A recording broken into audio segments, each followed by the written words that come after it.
day there is nobody else gonna love you quite like I do. Si vous aimez le cuir, si vous aimez l'artisanat, si vous aimez la maroquinerie, restez avec nous pour ce nouveau numéro des Passionnés.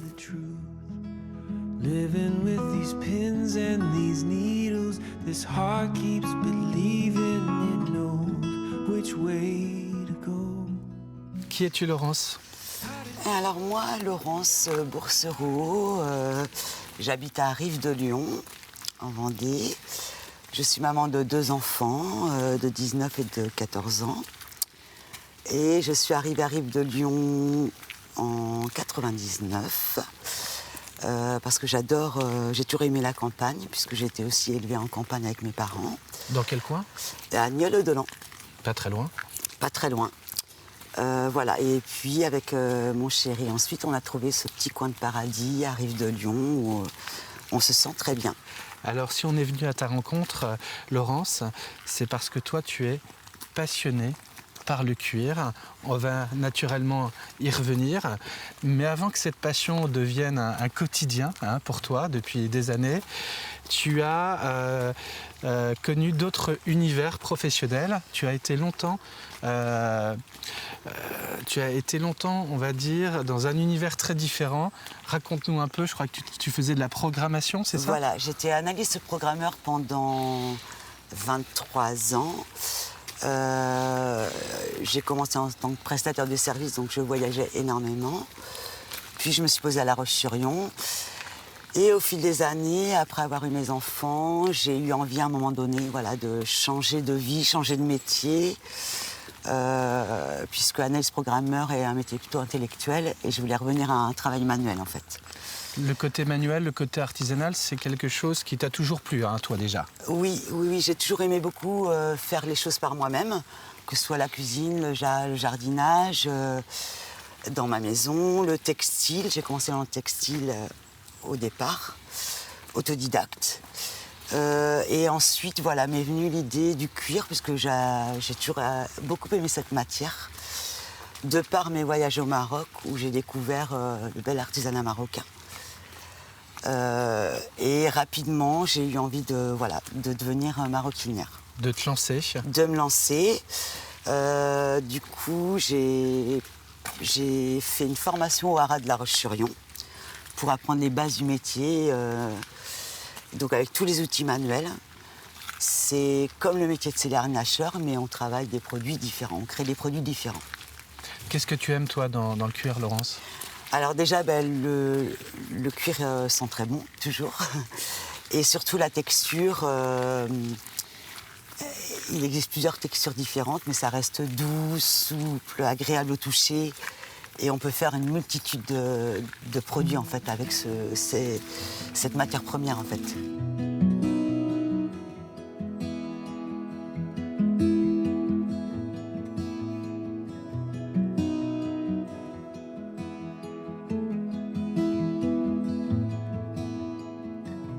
Et Laurence, voici ta maison où tu vis avec ta famille. Oui, avec ma petite famille, mes 2 enfants, mon mari. Une maison qu'on a achetée qui était complètement en ruine et qu'on a restaurée petit à petit. 5 ans de travaux avant d'y habiter, mais on a fait ça avec un grand plaisir puisque mon mari est professionnel dans le domaine de restauration de maisons à l'ancienne. Et vous êtes autonome en énergie? Et on est aussi autonome en énergie et en eau. On a 2 puits pour l'eau et on a des panneaux solaires pour l'électricité. On va découvrir ton atelier maintenant? Allez.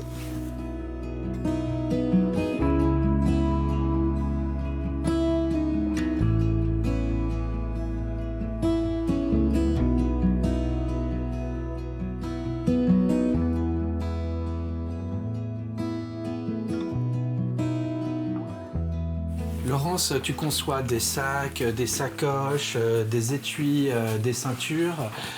Tu marches beaucoup à l'inspiration aussi.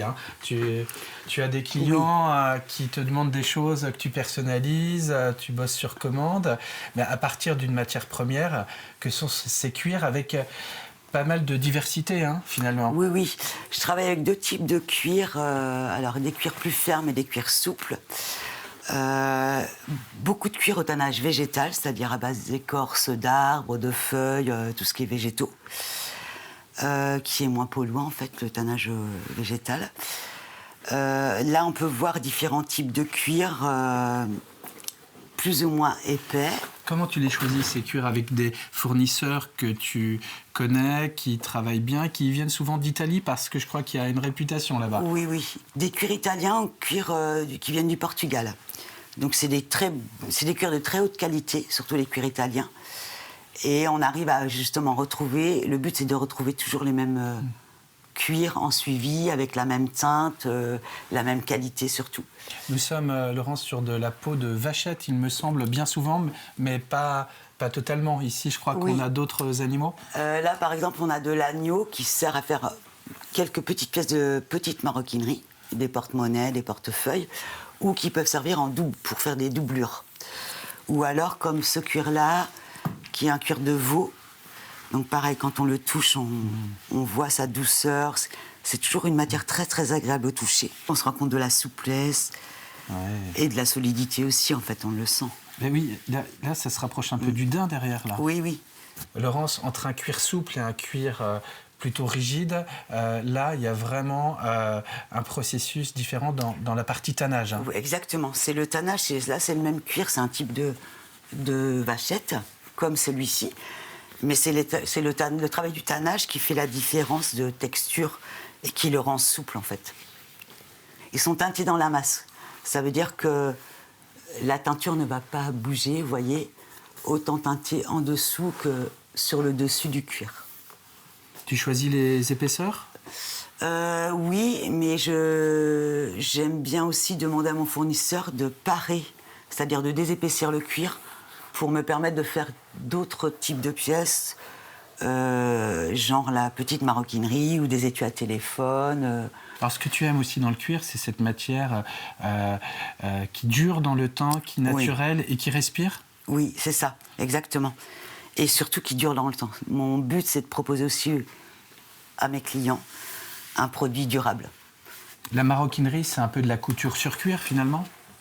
C'est ça, exactement. Après, moi, ce que j'aime bien faire, c'est ce qui est toute la partie couture à la main. J'ai également les machines qui me servent pour la couture des cuirs souples. Mais tous les cuirs épais, je fais que de la couture à la main. Et c'est ce geste-là aussi que j'ai appris au Haras de la Roche-sur-Yon et que j'aime beaucoup, en fait. J'apprécie de prendre le temps de faire ma couture. Ça fait un beau résultat, en fait. Le produit fini est magnifique.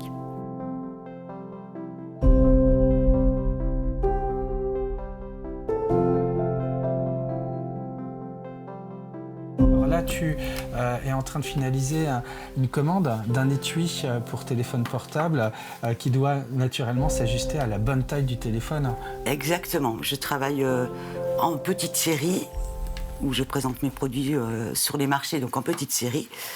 Et ensuite, je travaille énormément sur commande, sur mesure, produits personnalisés, notamment pour les étuis à téléphone portable. Chacun a un téléphone différent.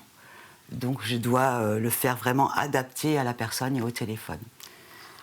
Les outils, ils n'ont pas changé depuis la nuit des temps, on va dire, pour faire ce travail que tu fais de maroquinerie. Hein. Oui, en effet, vous pouvez voir, c'est que des vieux outils, des emporte-pièces, la molette à roulettes, la lissette, le maillet, les alènes pour pré-percer. Par exemple, voilà, en fait, on pré-perce le cuir avant de la couture. L'abat carré, enfin, c'est que des outils anciens, mais qu'on utilise encore en tant que maroquinier. J'aime beaucoup aussi, surtout, justement, tout ce qui est couture à la main et créer sur mesure, personnaliser, créer des pièces uniques, en fait. Mais surtout, la couture à la main, j'aime beaucoup. Je trouve que le produit, au final, est beaucoup plus beau que les coutures à la machine. Il te faut combien de temps, par exemple, pour faire un étui à téléphone ? Un étui à téléphone de ce style-là, il me faut 2 bonnes heures. Par contre, un sac comme ça, par exemple, c'est plutôt de l'ordre de 6 heures. Puisqu'il y a plus de travail, de tressage, j'aime bien incruster aussi des pierres. Donc c'est évidemment plus long, avec une belle boucle. Voilà, tout dépend du type d'article, mais évidemment la couture à la machine, c'est beaucoup plus rapide. Mais couture à la main, c'est plus long.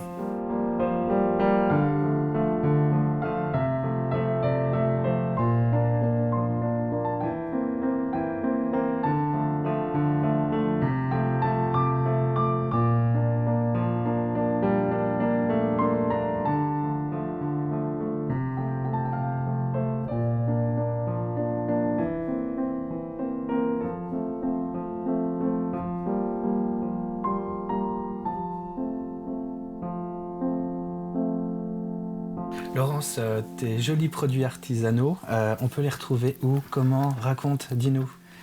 Alors, on peut les retrouver sur tous les marchés de créateurs, principalement en Vendée, et également dans les boutiques éphémères que j'ouvre avec une de mes collègues, Lucie Fuchino, de Saint-Florent-des-Bois. Est-ce que tu as une vitrine sur le web où l'on peut aussi peut-être les voir et les commander? C'est possible, ça? Oui, également. Enfin, je travaille via les réseaux, je diffuse sur les réseaux Facebook et Instagram pour montrer mes différents modèles de création. Et mon site internet est en cours de création. Et ça s'appelle Au cuir de lune. Et c'est là où vous trouverez le travail de Laurence. Merci beaucoup de nous avoir non seulement accueillis ici, chez toi, dans cet environnement boisé, original, un peu magique, et puis nous avoir fait découvrir cette passion que tu as donc pour le cuir. Merci. Merci beaucoup à vous, à toi Grégoire. Et quant à nous, on se retrouvera naturellement bientôt pour une autre émission des passionnés qu'on peut retrouver également sur les réseaux sociaux. À bientôt.